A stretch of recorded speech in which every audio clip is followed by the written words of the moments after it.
This is the moment we have been waiting to see.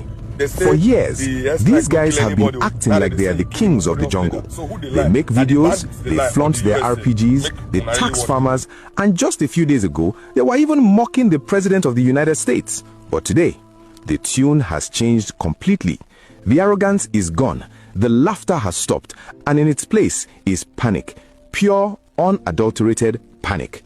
We are getting reports from deep within the Northwest that the tough guys of the forest are currently on the run, scrambling for safety and crying out that Donald Trump wants to finish them. The headline says it all. Please leave us alone. We are going to break down exactly what is happening in the forests of Sokoto and Zamfara right now, where they are running to, which is a major danger alert for other states, and why this sudden shift from defiance to begging tells us that the war has entered a completely new phase. If you want to keep getting the real, on-the-ground updates that the mainstream media is too slow to catch, please do me a massive favor and smash that like button right now. It helps us push this video to millions of Nigerians who need to know where these criminals are heading next. And if you haven't subscribed yet, click that subscribe button and turn on the notification bell. You need to be here for these updates because the map of insecurity in Nigeria is changing by the hour. Let's go back to Christmas Day, December 25th, 2025. While most of us were eating rice and chicken, the sky over Sokoto State was busy. We now have confirmation that the United States military, in coordination with the Nigerian Armed Forces, launched a series of precision airstrikes targeting terrorist enclaves in the northwest. Specifically, they hit the Lakurawa group and ISWAP elements hiding in the border communities of Tangaza and Ilele.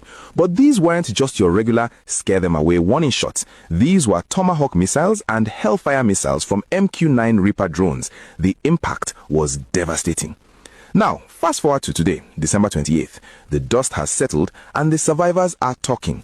Intelligence sources and intercepted communications are painting a picture of absolute chaos in the bandit camps.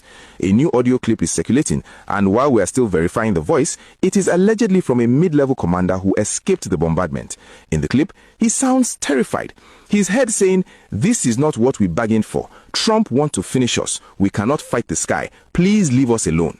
He goes on to warn his other brothers in the bush to abandon their camps because the white man's bird does not miss. This admission is huge. It confirms that the psychological warfare is working. For a decade, these bandits felt invincible because they could ambush Nigerian soldiers on the ground. They knew the terrain better. But you cannot ambush a drone that is flying at 50,000 feet. You cannot hide from a thermal camera that sees your body heat through the trees. The entry of the US military has removed their greatest advantage, cover. And now they are doing the only thing they can do. They are running. But this is where the news gets dangerous for the rest of Nigeria. Where are they running to? Reports are flooding in from villagers in the border towns of Niger State and Kwara State. They are seeing an influx of strange men on motorcycles, moving in small groups, looking ragged and desperate.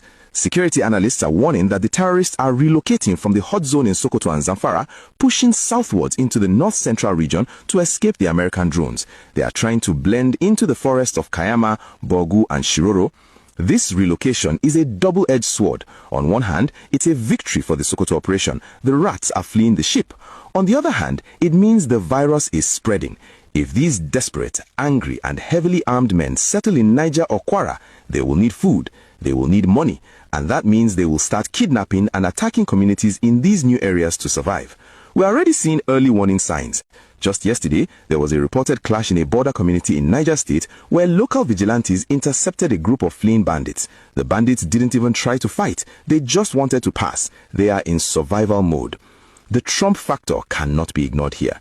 Donald Trump has made it clear that he views the killing of Christians in Nigeria as a genocide that he personally intends to stop. His rhetoric, guns are blazing, hell to pay, was dismissed by many people, including the bandits themselves, as just noise. But the Christmas Day strikes have proven that he is willing to pull the trigger. The terrorists are now realizing that they are not just fighting the Nigerian army anymore. They are on the kill list of a global superpower. And let's be honest, when the US president says he wants to finish you, you don't sleep with two eyes closed. Critics, however, are raising a very valid point. Is pushing them out of Sokoto enough? If we just chase them from state A to state B, are we solving the problem or just moving it around? The governor of Kwara State and the governor of Niger State need to be on high alert right now. They need to be mobilizing their community policing structures to intercept these fleeing groups before they can set up new camps. We cannot afford to let them establish a new Sambisa in the North Central. There's also the humanitarian angle. In their panic, these terrorists are using human shields. We have reports that as they flee, they are dragging their high-value hostages with them. They know that the Americans are hesitant to bomb a convoy if they see innocent civilians. This coward tactics is what makes the situation so delicate. The US and Nigerian forces have to be surgical. One wrong strike that kills a group of abducted schoolchildren could turn the public opinion against the entire operation. But let's focus on that quote again. Please leave us alone. It is ironic, isn't it? These are the same men who have terrorized innocent farmers for years, who have made orphans of children, who have burned whole villages. They never left the poor villagers alone.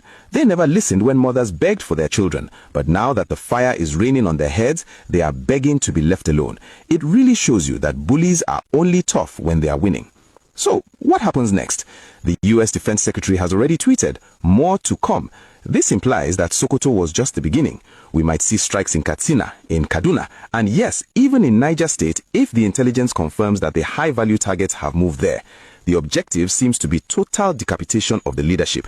They want Choji, they want the Lakorawa leaders, they want the ISWAP commanders, and until those heads are taken, the drones will keep flying.